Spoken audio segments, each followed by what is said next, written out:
আসসালামু আলাইকুম দর্শক, টাইটেল আর থাম্বনেল দেখে বুঝতে পারছেন আজকে ভিডিওটি কী টপিকের হতে পারে। তবে ভিডিওটি আগে দেখেন, ভিডিওটি দেখার পরে আমি গুরুত্বপূর্ণ কিছু কথা বলবো।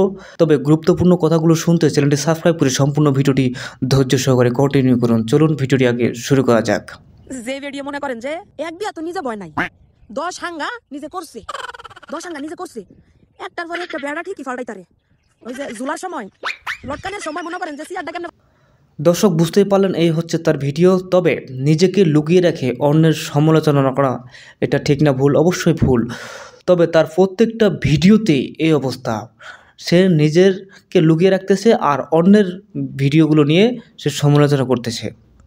তার প্রত্যেকটা ভিডিও, ইউটিউব চ্যানেলে কোন, আপনি ফেসবুক পেজে কোন, তার প্রত্যেকটা ভিডিওর মধ্যে এই অবস্থা, শুধু অন্যকে নিয়ে সমালোচনা করে সে ভিউজ কামাই করতেছে। আচ্ছা, ভিউজ, অন্যকে সমালোচনা করে ভিউজ কামাই করুক, সেটা বড় কথা না। বড় কথা হচ্ছে সে নোয়াখাইলা ভাষায় মানুষের গাইলে আছে ভিউজ।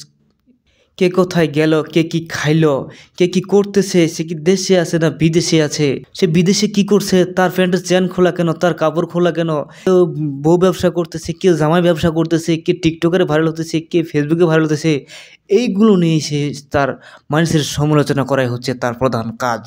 মূলত এই ভদ্র মহিলাটির নাম হচ্ছে আহমেদ রুমি। অর্ধেকটা হচ্ছে ছেলের নাম, অর্ধেকটা হচ্ছে মেয়ের নাম। তার পেশা একজন প্রবাসী এবং হচ্ছে মানুষের সমালোচনা করা ইউটিউবার। মানুষের সমালোচনা করা হচ্ছে একজন ইউটিউবার, কন্টেন্ট ক্রিয়েটর। এই ভদ্র মহিলাটি অর্থাৎ আহমেদ রুমি মানুষের গাইলাইয়া, মানুষের সমালোচনা কইরা কিছু ভিউজ ইনকাম করতেছে এবং সেখানে কিছু আর্নিং পাচ্ছে রে। আমরা তো ইউটিউবিং করি, আমরাও তো একজন কন্টেন্ট ক্রিয়েটর, তাই না? তবে আমরাও মানুষের ভিডিও নিয়ে সমালোচনা করি, কিন্তু মানুষের এইভাবে আমরা গাইলেই না। সে যেমনে গাই লেতেছে, ভাউজের জি ভাউজের পুত, ভাউজের ঘরে ভাউজ, হতিনের ঘরে হতিন। আপনার ভাতার কয়টা? আপনার ভাতার কয়টা? আপনার সবারে ভাউজের জি ভাউজের পুত, হতিনের ঘরে হতিন। আপনি মানুষ একটা, আপনার ভাতার কয়টা? আপনি যে মানুষের হলে এমনি সমালোচনা করতেছেন, আপনার সমালোচনা কেডা করব? এখন মূলত কথা হচ্ছে ওটা না, কথা হচ্ছে এটা যে আপনি যে মানুষের গাইলে এভাবে ফেসবুক পেজে আপনি যে মানুষের গাইলে মানুষের সমালোচনা করে যে একটা বড় পেজ তৈরি করেছিলেন, সেই পেজটা কিন্তু আপনি হারাইছেন। পরবর্তীতে আবার একটা নতুন করে পেজ খুলছেন, সেই পেজের নাম দিচ্ছেন কি বাংলার কথার ভাউজ। আপনি মানুষের বাংলার কথাই বলে ভাউজ বানাইছেন। আপনি কি আবার চাচ্ছেন যে আপনার ওই পেজ আবার ওই ইউটিউব চ্যানেল আবার হারাইতে?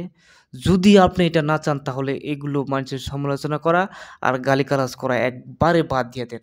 আপনি আপনার নিজেকে নিয়ে ভিডিও বানান, দেখবেন আপনার পেজও ভালো থাকবে, আপনার ইউটিউব চ্যানেলও ভালো থাকবে। আপনি মনে করেন না যে আপনার পেজ ডিজেবল হয়ে গেছে।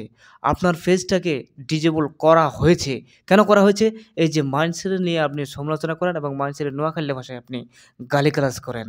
তবে সাবধান, এখান থেকে আপনি সচেতন হয়ে যান, যেন পরবর্তী ভিডিওতে আপনাকে এরকম অশ্লীল ভাষায়, এরকম অশ্লীল পোশাক পরে মানুষের সমালোচনা করে মানুষের গালিগালাজ আপনি না করেন। আমি আমার দর্শকদের কাছে এর বিচার দিয়ে দিলাম। আমার দর্শকরাই এখন আপনার বিচার করবে। স্ক্রিনশট দিয়ে রাখছি, আপনারা এই পেজটা অবশ্যই ফলো করে রাখবেন, যে পরবর্তীতে কাউরে গাইলে যদি সমালোচনা করে ভিডিও বানাই, তাহলে তার পেজটাকে আমরা রিপোর্ট মারে আবার ডিজেবল করে দেব। প্রিয় দর্শক, আপনাদের কাছে আমার এটাই অনুরোধ যে তার পেজটাকে আপনারা